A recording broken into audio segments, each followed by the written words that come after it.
Hey, I'm William. Today I'm going to show you how to test the heating element on a GE dryer that's only producing low heat.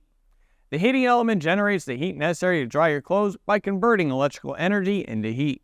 Before we get started, take a second to like this video and subscribe to our channel so you'll never miss our latest repair guides.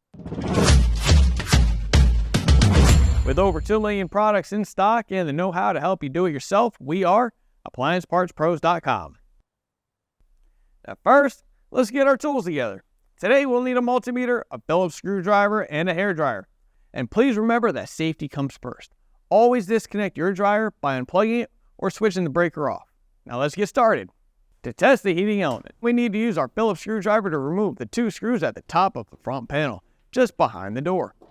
Now we're going to lift the top panel up just a bit so we can clear the console legs and pull it forward. We're going to remove the Phillips screws that are found at each back corner of the front panel. Once we've done that, we can lift the front panel up, rotate it to the side, and disconnect the door switch wires.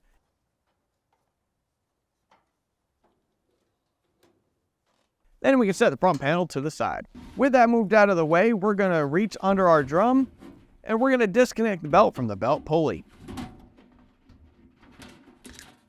Once that is disconnected, we're going to go ahead and lift up on the belt and use it to assist in pulling the drum forward and out. Now we can set that to the side as well.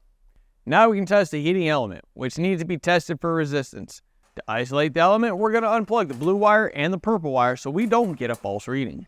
With the meter set to resistance, which looks like an upside down horseshoe, or in this case, my meter does not have the low resistance, so I'm going to use continuity. We're going to set our black meter probe onto the purple wire terminal for the common terminal, and then the red probe onto the other element terminals. Each winding should have a resistance of 19.2 ohms, plus or minus 1 ohm.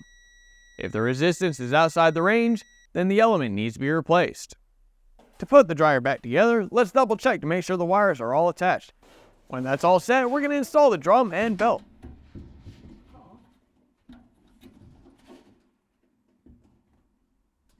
This can be a little difficult, so make sure to get the belt firmly on the motor pulley.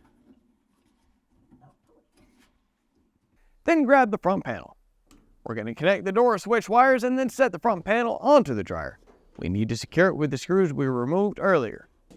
Now we're going to slide the top panel on the console legs, rotate the top panel down, and then secure it with the long Phillips screws we removed from behind the door. Don't forget to plug the dryer back in or flip the circuit breaker back on. If your heating element is good, then you can check out our other troubleshooting guides to find out what might be causing your dryer to only produce low heat. We've got thousands of videos to help you diagnose your appliances and make repairs. If your heating element is bad, you can order a replacement at AppliancePartsPros.com so you can fix it yourself. Make sure to let us know how the repair went in the comments. If you like this video, hit those like and subscribe buttons.